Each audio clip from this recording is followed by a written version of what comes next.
Bueno, ahora, después de la meditación, ya con la mente un poco más calmada, intentamos recordar de nuevo la motivación altruista, pensando que para poder beneficiar a todos los seres que son ilimitados como el espacio, tengo que alcanzar yo mismo el estado de iluminación. Con este propósito voy a hacer ahora esta práctica de escuchar, analizar y poner en práctica las enseñanzas del Buda. Entonces, cuando intentamos generar esta motivación, está bien tratar de recordar todo lo que, la comprensión que nosotros tenemos de lo que es la bodhicitta. Recordar que la bodhicitta tiene dos aspectos que incluyen todas las prácticas, todo el camino hasta la iluminación.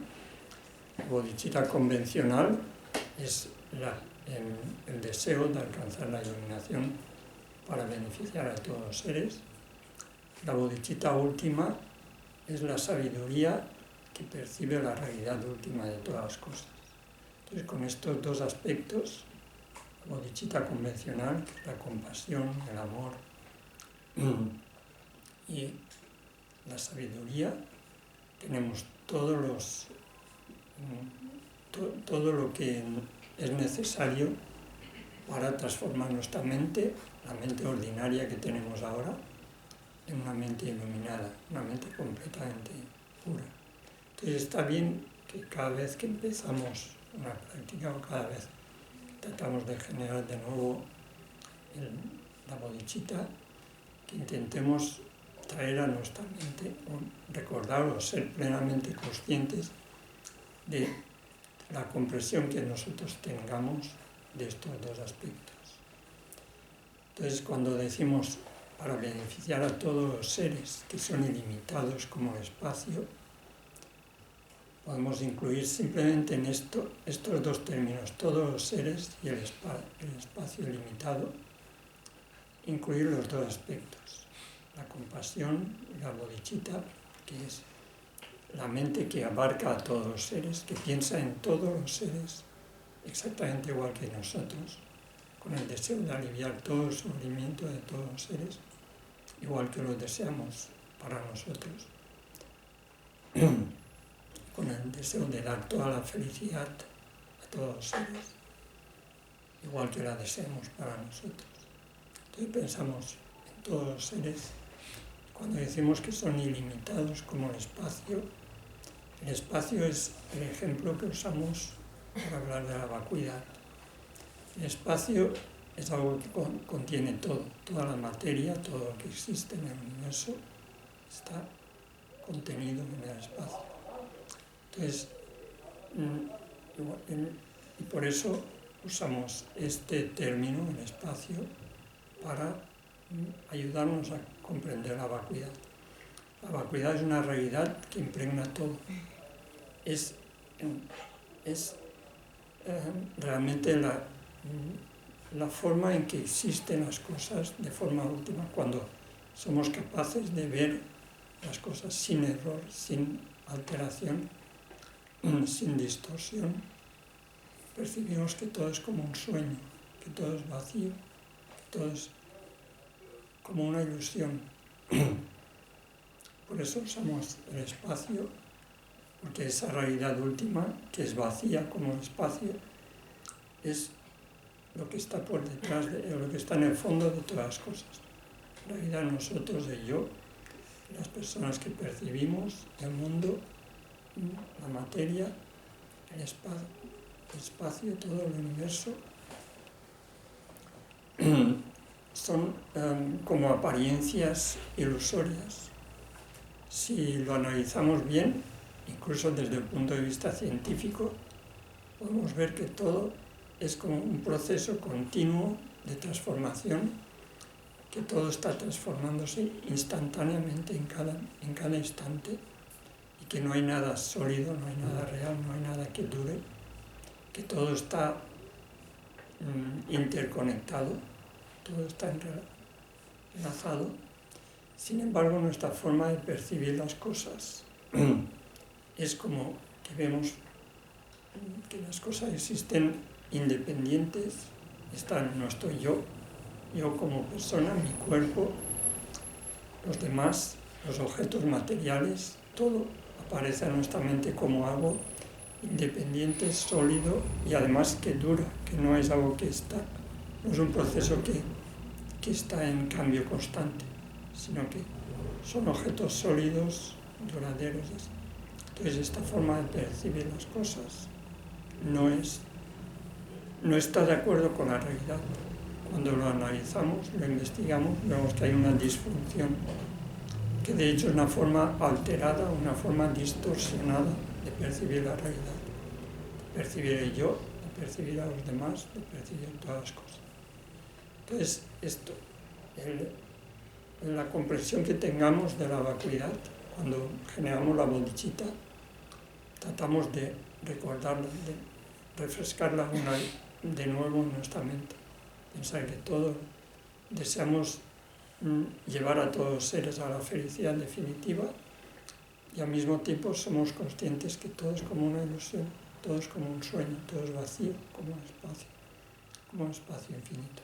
Entonces, si combinamos estos dos aspectos, nuestra práctica será muy efectiva, estará libre de errores, el error de aferrarnos a que las cosas existen de forma sólida, independiente, etc. Y entonces la compasión será mucho más efectiva. Será una compasión libre de errores, una compasión que no está equivocada, que no está distorsionada, y que ve las cosas como son. Entonces, intentamos mantener esta motivación de la bodhicitta, pensar que estamos haciendo esta actividad para llevar a todos los seres a la iluminación. Y ahora voy a continuar con las instrucciones sobre cómo practicar la bodhicitta y cambiarnos por los demás. En las instrucciones del entrenamiento mental, que lo explicamos la semana pasada, unas enseñanzas de Geshe Chekawa que habla de 7 puntos en el entrenamiento mental. Explica un poco la práctica de incluir toda la práctica del Dharma dentro de lo que se llama el entrenamiento mental, que se refiere a entrenar nuestra mente a la bodhicitta, en los dos aspectos de la bodhicitta, y siguiendo el método de cambiarnos por los demás. Cambiarnos por los demás se trata de reconocer que tenemos el hábito desde siempre de pensar yo, y de limitar nuestra mente en esa preocupación personal, individual. Lo que tenemos que hacer es cambiar esto, familiarizarnos con los demás, pensar en los demás una y otra vez, verlos igual que nosotros y tratar de cambiar esa actitud, pensar constantemente en los demás y no dar tanta importancia a la actitud egocéntrica. Entonces, Geshe Chekawa explica el entrenamiento mental en 7 puntos, que ya los hemos mencionado. Primero es entrenarnos en los preliminares, todas las prácticas que preparan nuestra mente para la práctica, como son cuando al principio hacemos la oración de refugio y bodhicitta, meditar en los 4 inconmensurables, hacer la práctica de 7 ramas, ofrecer el mandala y muchas más. Cualquier otra práctica, hacer postraciones, etc., que son prácticas para purificar nuestra mente y crear méritos. El segundo punto es entrenarnos en la bodhicitta convencional, haciendo la práctica de tonen, pensar que tomamos todo el sufrimiento de los demás y que ofrecemos todo lo que tenemos y toda la felicidad a los demás. El tercer punto es transformar las circunstancias adversas, usar cualquier situación en la vida para enriquecer nuestra práctica, para purificar la mente y acumular méritos. Luego el cuarto punto era integrar todas las prácticas que se explican dentro de los 5 poderes que ya mencionamos. Luego el quinto son los signos de progreso, los signos que aparecen cuando realmente practicamos y progresamos, que se trata básicamente de ver que nuestra mente cambia. Lo que intentamos es cambiar la actitud egocéntrica por la actitud de pensar en los demás. Entonces los signos que aparecen es que apreciamos más a los seres que a los budas, que apreciamos más las dificultades de la vida que los placeres, que apreciamos más a los enemigos y a las personas que nos causan problemas que a los amigos. Que esto, por supuesto, no quiere decir que no vamos a apreciar a los amigos y a los seres queridos, sino que entrenamos nuestra mente de modo que cuando aparece una persona que nos crea problemas, vemos que nos da una oportunidad maravillosa para practicar. Y luego el cuarto punto, que apreciamos más a los demás que a nosotros, que pensamos más a los demás, que nos preocupamos más por la felicidad de los demás que por la nuestra. Luego el siguiente son los compromisos y el último los consejos. Entonces voy a ir leyendo los compromisos y los consejos. Son en general instrucciones y consejos que nos ayudan, que está bien tenerlo en cuenta para practicar, para evitar errores y para que nuestra práctica sea más efectiva. Entonces hay muchos, en general es fácil de entender, son fáciles de entender, aunque no son tan fáciles de poner en práctica. Entonces, primero los preceptos o compromisos, hay 18. El primero dice guardar siempre los 3 puntos principales. Y estos 3 puntos son: el primero, no transgredir los preceptos del entrenamiento mental, que es cualquier práctica. Por ejemplo, si tomamos refugio, los consejos del refugio.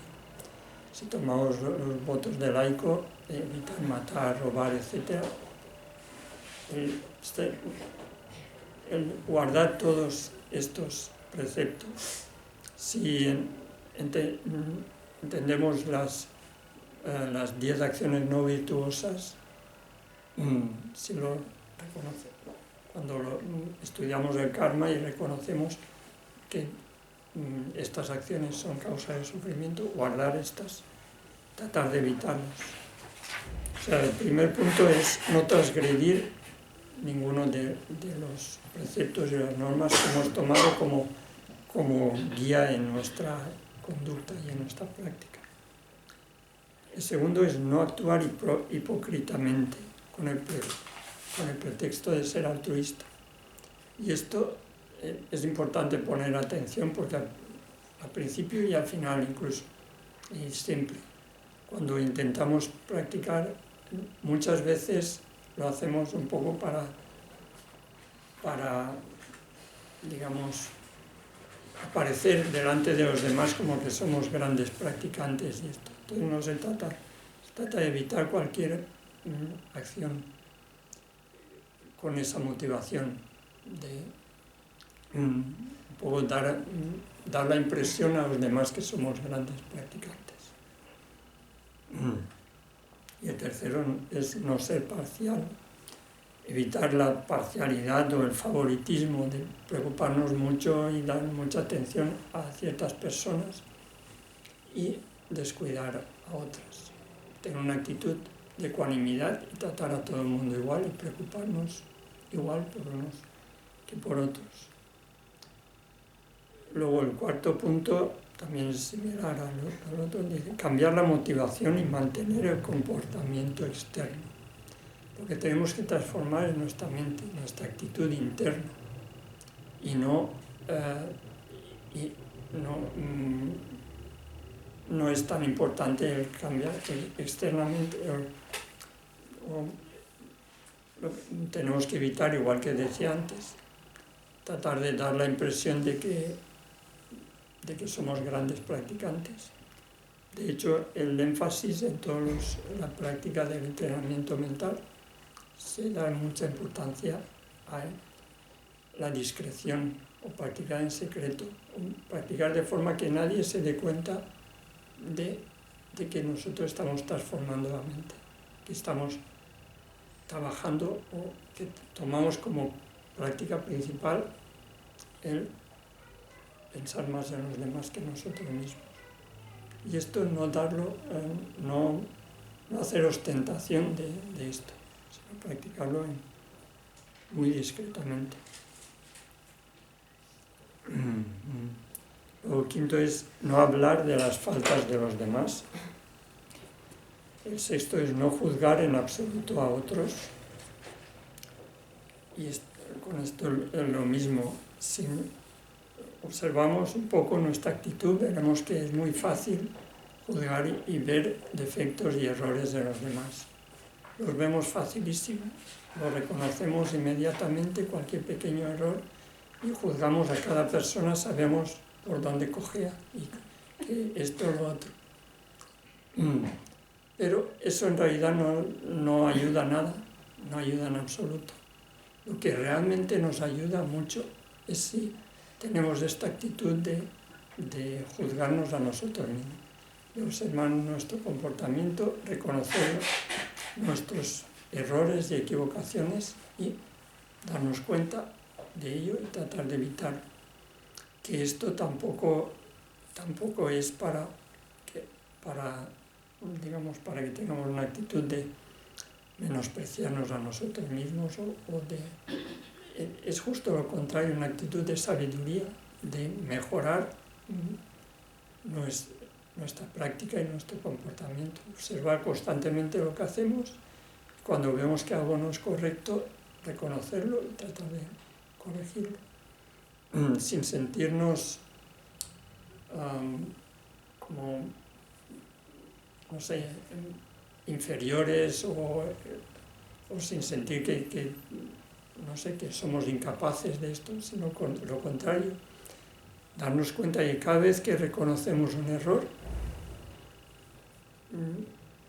conseguimos un progreso en nuestra práctica, porque desde el momento que lo reconocemos, eso como un error lo podemos cambiar, y simplemente el hecho de reconocer algo como un error hace que esa tendencia se debilite. El problema que tenemos es que nosotros no reconocemos esto. Cuando cometemos errores, que incluso lo sabemos que es un error, pero no queremos reconocerlo y queremos como disimularlo, taparlo, quitarle importancia. Y con esa actitud no hay forma de corregirlo. No hay forma de corregirlo. Reconocer los errores y tratar de evitarlos es un aspecto de sabiduría, es un signo de sabiduría, como dice el refrán, el sabio es quien reconoce sus propios errores. Entonces, luego el siguiente dice, primero purificar las aflicciones mayores.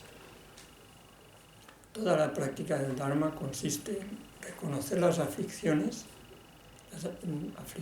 o a veces lo llamamos los engaños, emociones aflictivas, actitudes que nos crean confusión y nos crean problemas, como el deseo, como el enfado, como el orgullo, como la envidia, como la falsedad, la hipocresía, etc. Entonces, lo que es en esencia la práctica del Dharma es reconocer estas actitudes en nuestra mente y tratar de limpiarlas, tratar de evitarlas. Entonces dice, primero purificar las aflicciones mayores. Cuando nos damos cuenta que tenemos ciertas tendencias, ciertas aflicciones que aparecen con más fuerza y que nos crean más problemas y que nos llevan a realizar más errores en nuestra vida, justo esas aflicciones son las que tenemos que tratar, aplicar los antídotos y tratar de reconocerlo como un problema en nuestra vida y tratar de aplicar justo el antídoto y la medicina que cura ese problema. Luego el siguiente es no esperar resultados. También lo mismo. La mayoría de veces dejamos las prácticas porque tenemos muchas expectativas. Luego resulta que no ocurre como nosotros esperábamos. Pensamos esto no sirve y tal. Lo mejor es entender el beneficio que tiene la práctica. Entender que es una práctica del Dharma, una actitud muy positiva, muy virtuosa y que eso trae como un resultado bienestar y felicidad. Y practicarlo por el hecho de que es algo positivo y virtuoso sin esperar resultados. Si practicamos sin esperar resultados, llegan mucho antes de lo que creíamos. Llegan de forma como un regalo que cae del cielo que no esperábamos. Si practicamos con muchas expectativas, nunca aparece lo que estamos esperando y llega un momento que nos cansamos y dejamos de practicar. Esto, no esperar resultados. El siguiente dice no tomar comida envenenada. Y en este caso comida envenenada quiere decir, igual que cuando la comida la tomamos con el propósito de alimentarnos, de fortalecernos y de estar mejor. Si tomamos comida envenenada, en vez de alimentarnos, nos pone enfermos o nos morimos. Entonces lo mismo, dice, el tomar comida envenenada aquí se refiere a no practicar el Dharma mezclado con el egoísmo. No, practicar el Dharma mezclado con el egoísmo es como tomar comida envenenada. El Dharma es para purificar nuestra mente y para eliminar las aflicciones y las causas del sufrimiento. Si practicamos el Dharma mezclado con el egoísmo, con la intención de tener mayor reputación, con la intención de obtener riquezas, de obtener regalos o con cualquier intención así egoísta, el Dharma se convierte como a comida envenenada. No sirve, en ese caso nos alimenta las aflicciones, que es lo que tenemos que eliminar.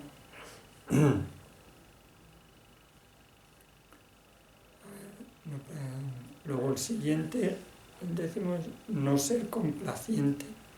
Dice que debemos ser intransigentes con las propias aflicciones y no guardar rencor hacia los seres malvados. Quiere decir que en general somos intransigentes con los demás, en el sentido de que encontramos mucha gente malvada y les criticamos y les odiamos y esto. Y lo que dice aquí, y somos muy complacientes con nosotros. Nuestros propios errores, nuestras propias aflicciones, nuestras propias acciones negativas que ofenden a otros, las pasamos por alto, las disimulamos o no le damos importancia. Entonces se trata de cambiar esa actitud. En vez de ser tan intransigentes con los demás, ser más estrictos con nosotros mismos, ser más, reconocer nuestros propios errores. De hecho, tienen mucha relación unos con otros. Dicen, el siguiente es no alarmarse por insultos. Cuando nos insultan, nos critican, etc., usar todos los recursos que tenemos en el entrenamiento mental, ser conscientes que el resultado de nuestras acciones es como un eco, que nosotros en otro momento hemos insultado a otros, entonces nos vuelven estos sonidos que en realidad no afectan para nada. Si no le damos importancia, no nos crea ningún problema. Entonces no alarmarnos por insultos o críticas, etc. El siguiente dice no tender emboscadas.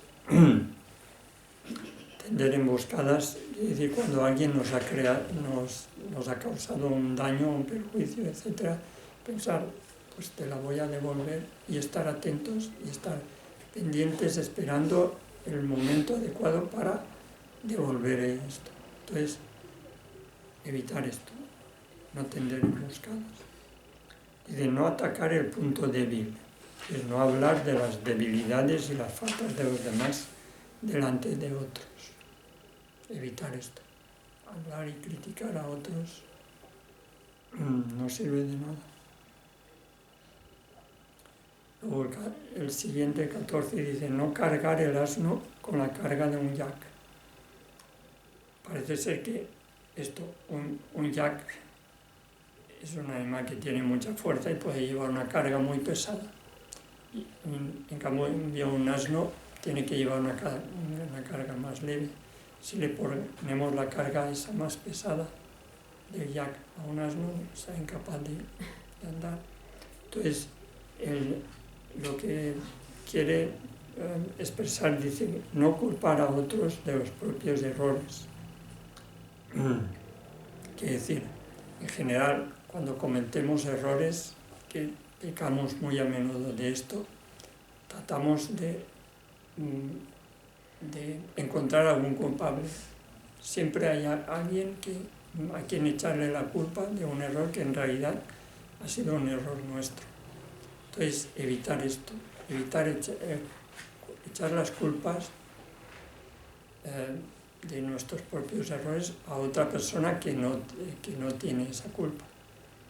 En general esto, pero también este punto se refiere a que cualquier cosa que nos ocurre, cualquier desgracia, etcétera, que puede ser causada por otra persona que lo haga a propósito o que lo haga por descuido, por lo que sea, no echarle las culpas, quiere decir reconocer que todo lo que nos ocurre es el resultado de nuestro karma y no enfadarnos con otras personas que son simplemente circunstancias que hacen que se manifieste el karma nuestro. Entonces, ver que cualquier dificultad y situación difícil en la vida, no echarle las culpas a otros, no echar esa carga a otro cuando en realidad es nuestra. Y si queremos entrenar nuestra mente, queremos transformar las circunstancias adversas, cuando encontramos dificultades y problemas, no buscar inmediatamente a quién le echamos la culpa, sino ver que es el resultado del karma, que es una oportunidad para purificar nuestra mente, para practicar la paciencia, para practicar la compasión, para generar la renuncia, para meditar la vacuidad. Y si tenemos un poco esto claro en la mente y nos entrenamos en ello, cualquier circunstancia difícil no nos va a alterar, al contrario, nos va a ayudar a practicar más, a fortalecer nuestra práctica.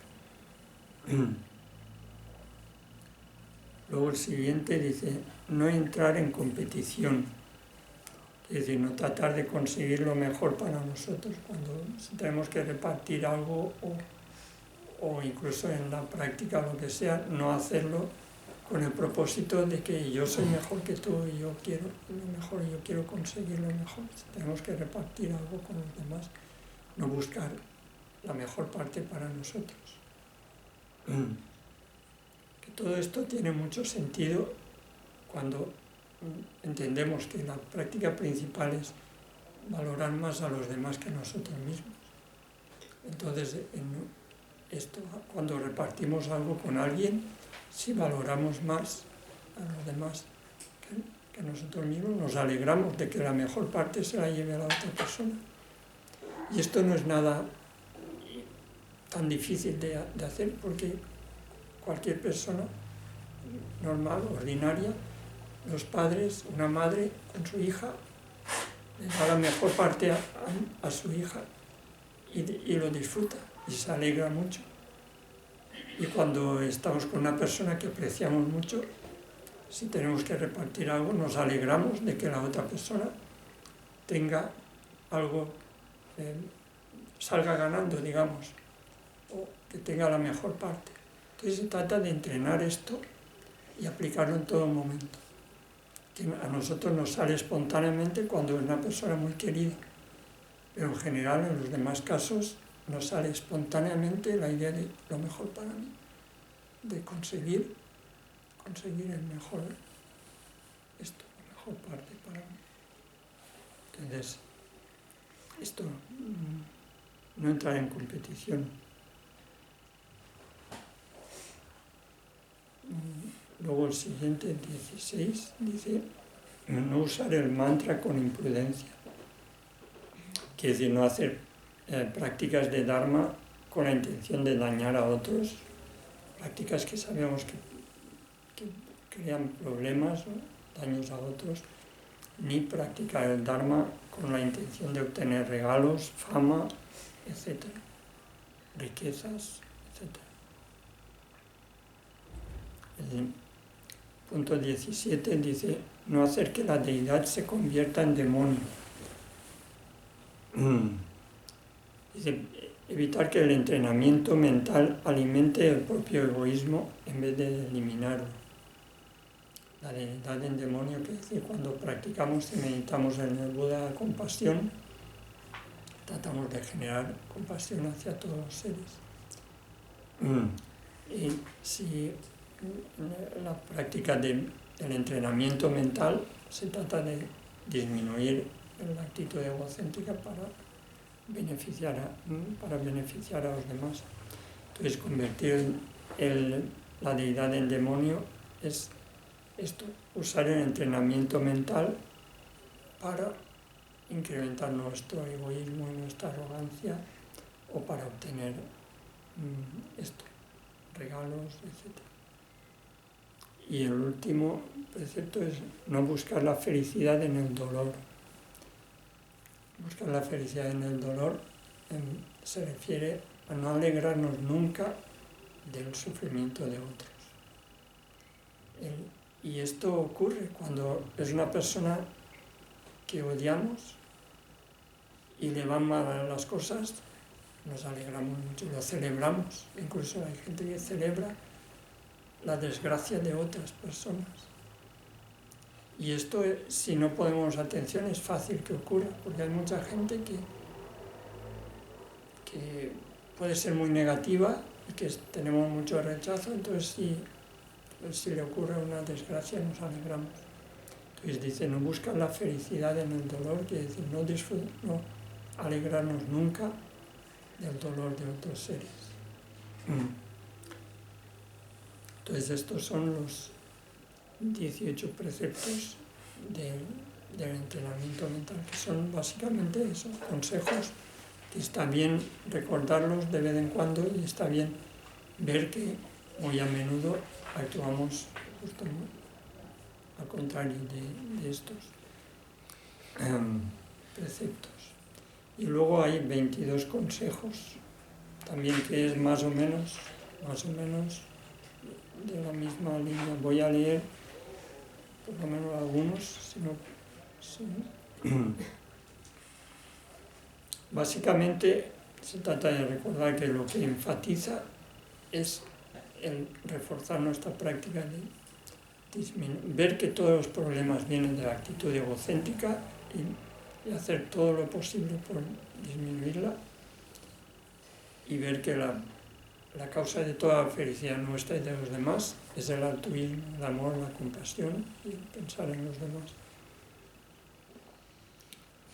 Entonces, los consejos, el primero dice, practica todos los yogas en uno solo, cambiarse por los demás y beneficiarlos. Todos los yogas, que decir, toda la práctica, toda nuestra práctica de Dharma y espiritual, inclúyela toda en un punto solo, cambiarse por los demás. Y de hecho, si reflexionamos, si lo analizamos con calma, veremos que todas las enseñanzas del Dharma, todos los temas del camino gradual a la iluminación, todas las prácticas, las podemos incluir todas en esa práctica solo, de cambiarnos por los demás. Toda la práctica desde el principio, desde el refugio, hasta alcanzar la iluminación, las 6 perfecciones, todo lo podemos incluir ahí. Dice, practica todos los yogas como en uno solo, en la práctica de cambiarnos por los demás. Entonces, si entrenamos nuestra mente y lo unimos a la respiración, veremos que podemos incluir todo. Todas las prácticas se incluyen en 2, en la compasión y la sabiduría, o el método y la sabiduría. Y esto lo podemos incluir en la práctica de tomar el sufrimiento y dar la felicidad cuando estamos en la respiración. Pensar en la compasión, tomar el sufrimiento y el amor y dar la felicidad, y recordar la vacuidad, recordar la realidad última, que todo es como una ilusión, que de hecho toda la práctica esa es una creación de nuestra mente, es una creación de nuestra mente. Y luego el mundo, si lo analizamos, cada persona vivimos en un mundo que crea nuestra propia mente. Cada persona lo alteramos, lo mejoramos, lo empeoramos, etcétera, nosotros. Y puede ser que 2 personas que están juntas aquí en la misma sala, una persona vea este lugar y la gente que le rodea como algo maravilloso, como seres de luz y puros, etc. Y la otra persona que está a su lado lo vea negativo, vea esto, una situación negativa y desagradable, y viva, y el mundo de una persona y el mundo de la otra es completamente distinto. Uno puede ser un paraíso y al lado la otra persona está en un infierno, está viviendo un infierno. Y así el mundo es una ilusión que creamos nosotros. Entonces se trata de esto, ver que todo es una ilusión, que todo es vacío, todo es como un sueño, pero como todo es una ilusión, vale la pena hacer que el sueño sea hermoso, que haya felicidad, que haya bondad, que haya bienestar. Y ahí está incluido todo.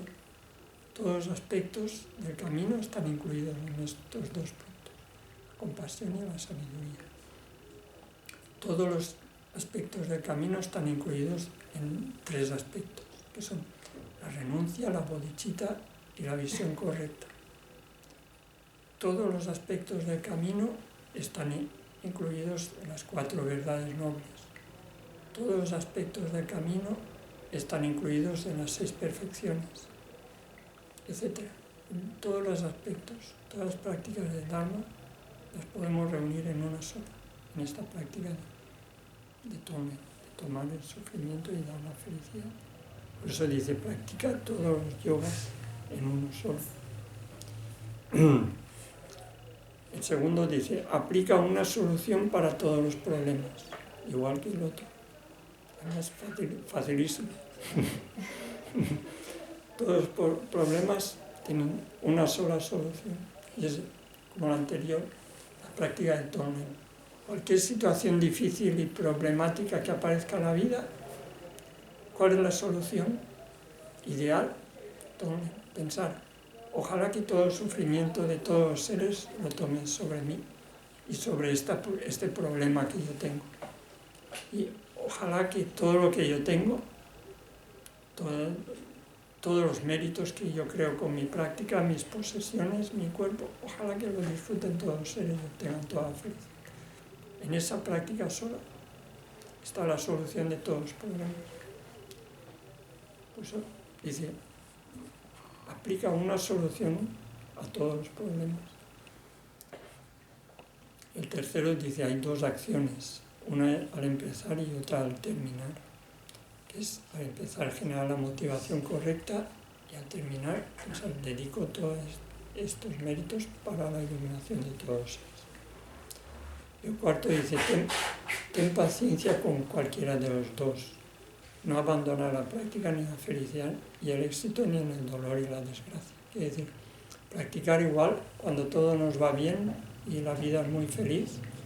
Practicar el Dharma cuando hay muchos problemas y todo va mal. Practicar el Dharma igual.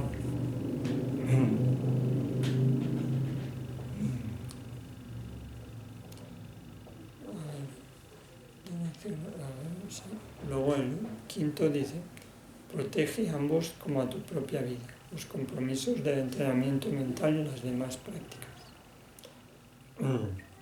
Quiere decir, todos los puntos sobre la práctica, tener cuidado, ser consciente de ellos y tratar de guardarlos y de no olvidarlos. Luego el siguiente dice, practica los 3 ascetismos. Los 3 ascetismos. Ascetismo es una práctica dura, difícil, una práctica que requiere mucho valor y esfuerzo. Entonces dice, practica estos 3 ascetismos. Los 3 ascetismos son reconocer las aflicciones en la propia mente. Es el primero. Eso es realmente una práctica, si nos lo planteamos, veremos que no es fácil. Reconocer las aflicciones. El segundo es aplicar los antídotos. Cuando reconocemos que tenemos estas aflicciones y sabemos cuál es la medicina que nos cura de ellas, aplicar esta medicina. Ese es el segundo antídoto, practicar los antídotos. Y el tercero es cortar la continuidad de las aflicciones. Quiere decir, las aflicciones están ahí y aparecen una y otra vez por la familiaridad, porque nos hemos entrenado durante muchísimo tiempo. Hemos dejado que nuestra mente se familiarice con ellas y aparecen una y otra vez. Entonces, cuando reconocemos las aflicciones como un problema que nos está afectando y cuando tratamos de curarlo, aplicando los antídotos, aplicamos el antídoto, el problema se calma un poco, pero luego vuelve y luego vuelve. Y se trata de continuar aplicando los antídotos hasta cortar esto, hasta que llega un momento que esa familiaridad, ese hábito que habíamos creado, se acaba, porque si favorecemos lo contrario, ese hábito al final se acaba. Entonces, los 3 ascetismos son esto: reconocer las aflicciones, aplicar los antídotos hasta cortar. El tercero es cortar la continuidad, hasta que se acaben estas aflicciones.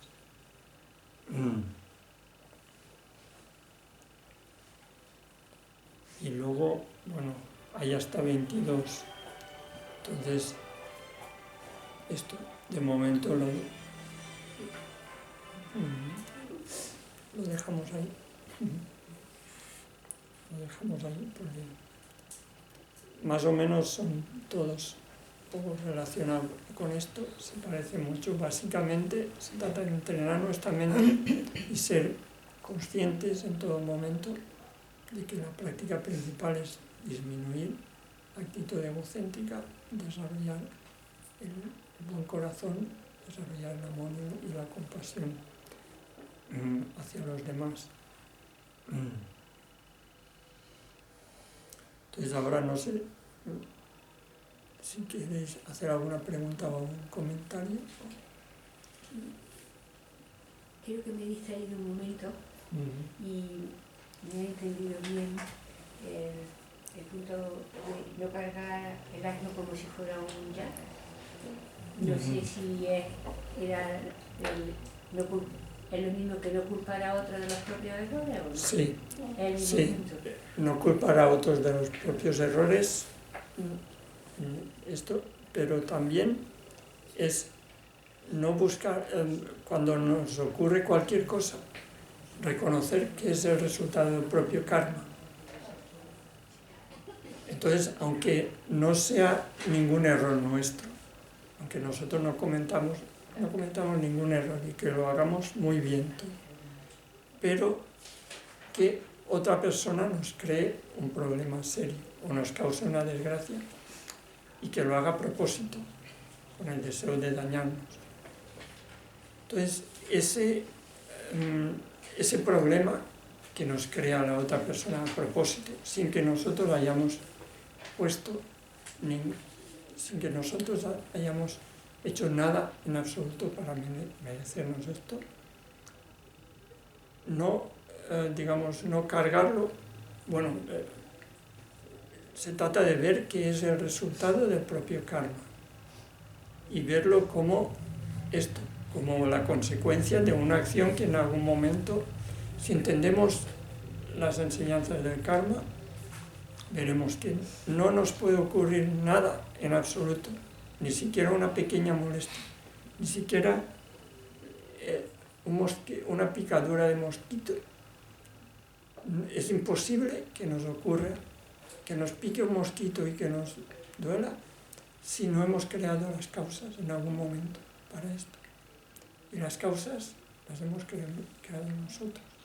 Entonces, cuando llega el mosquito, nosotros vemos que el culpable es el mosquito.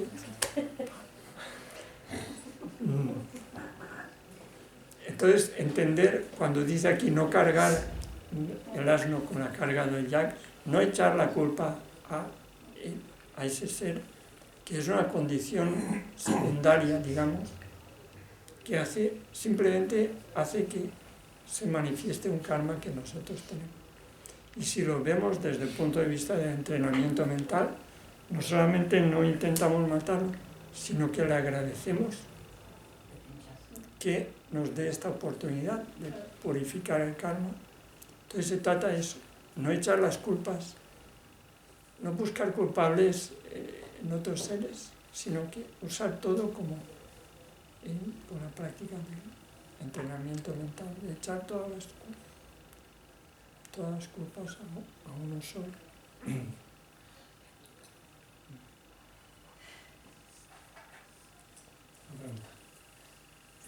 En igualarlo intercambiarlo por los demás,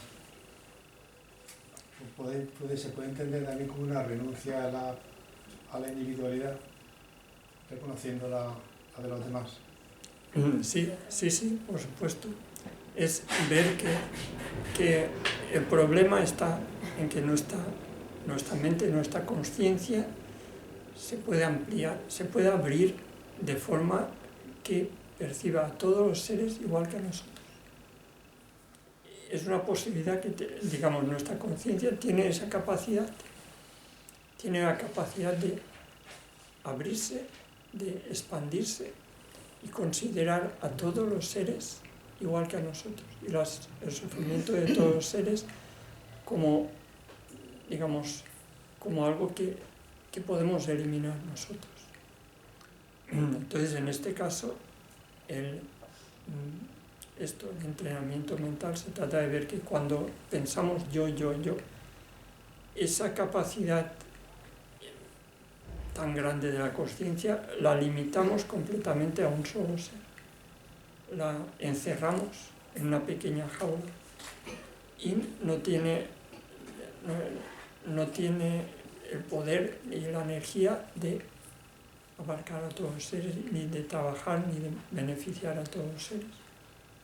Entonces, con el entrenamiento mental se trata de cambiar esto, de abrir esta conciencia y ver que es un error encerrarla en el yo, y que es además la causa de todos los problemas que tenemos, y que si conseguimos abrir esa jaula y expandir la consciencia, esa consciencia tiene la capacidad de traer toda la felicidad a nosotros y a los demás. Y todo el trabajo, cambiarnos por los demás, es consiste en esto, justamente en esto.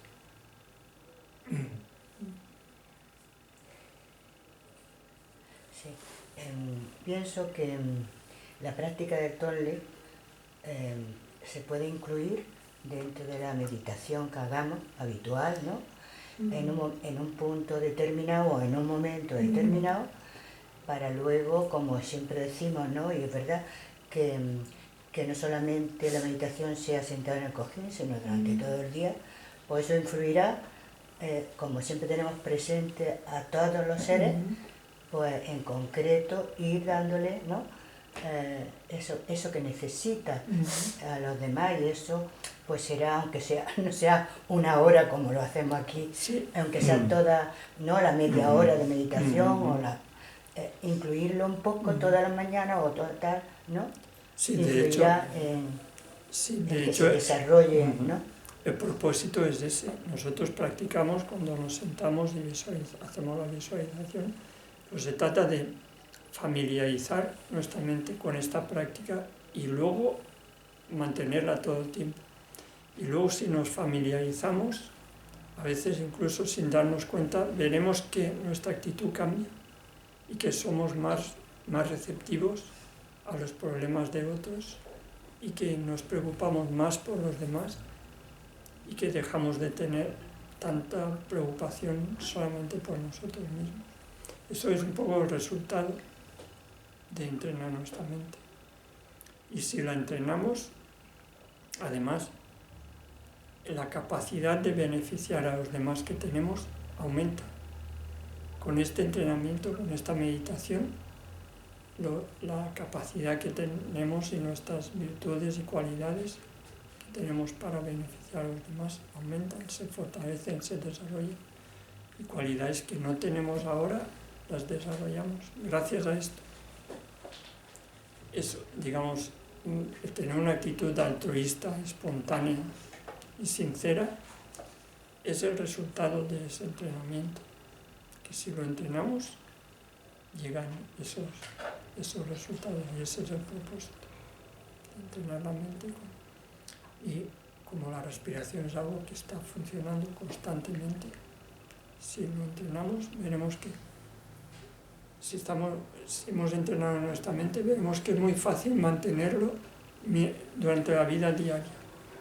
Incluso cuando estamos haciendo cualquier otra actividad, hablando con los demás o conduciendo o cualquier actividad, en el trabajo, en cualquier situación, en el descanso, o esto, simplemente mientras está funcionando la respiración, entrando y saliendo, la acompañamos con la compasión hacia todos los seres y con el amor hacia todos los seres. Y ese es el propósito, de transformar nuestra mente. Continuar practicando hasta que aparezcan estos signos que decía, de que apreciamos más a los demás que a nosotros mismos, etc. Una pregunta. Esto es que, por ejemplo, en el caso de los hijos lo veo como muy natural, que algo muy natural, que puede ser más a los hijos que a ti y alimentarte o a una persona muy querida. Pero el ampliarlo a todo el mundo, me surge la duda si eso puede crear como que te descuides a ti mismo un poco o algo así, no sé, como que el amar a todo el mundo, como preocuparte más que por ti, a todo el mundo puede llevar a lo mejor a perderte un poco a ti mismo. No sé cómo podría conjugar esto. Sí, parece esto, pero en realidad es justo lo contrario. Es justo lo contrario. Cuando más nos preocupamos por los demás, por el hecho de que esa mente es muy virtuosa y purifica todas las negatividades y crea muchos méritos, nuestras propias necesidades, y esto las obtenemos sin esfuerzo, sin tener que esforzarnos en absoluto por ello. Las obtenemos como algo que aparece así, como un regalo, sin buscarlo. Y de hecho, el hecho de obtener en la vida, pues de nacer en una familia donde hay mucho cariño y atención, en una familia en la que hay condiciones materiales muy buenas, vivir en un lugar en el que hay mucha protección, etc. Incluso nacer con buena salud, con aspecto atractivo, etc. Todo es el resultado de acciones virtuosas como esta, de practicar y preocuparnos por los demás. O sea que en realidad cuanto más desarrollamos esto, lo que sí que puede aparecer, si por ejemplo nosotros vamos por la calle y vemos a una persona, yo te quiero más que a mi hijo, o empezamos a hacer un poco, esto es lo que enfatiza aquí, que no hay que hacer ningún tipo de ostentación. Esto se trata de entrenar la mente a nivel interior de forma discreta, para que sinceramente nuestro corazón aprecie a los demás. Pero, por supuesto, digamos, el cariño y la atención que dedicamos a los hijos no lo podemos dedicar igual a otras personas o a los hijos de otras personas, o así, que se trata de entrenar la mente en ello. Luego, en la vida diaria, como lo dice aquí, no hay que hacer ningún tipo de ostentación ni cambios, incluso en situaciones, si queremos aplicarlo al pie de la letra y en la práctica, podemos encontrar situaciones un poco raras, ¿no? Que la gente diga, esta persona está chiflada. Entonces eso hay que evitarlo. Se trata de actuar de forma normal, con buen corazón y esto, pero sinceramente tratar de desarrollar esta actitud de apreciar más a los demás.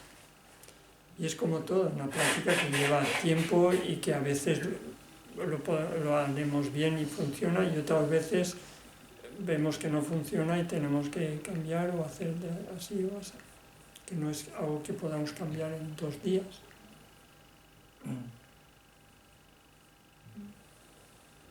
Entonces lo dejamos aquí. Hacemos el mandala, la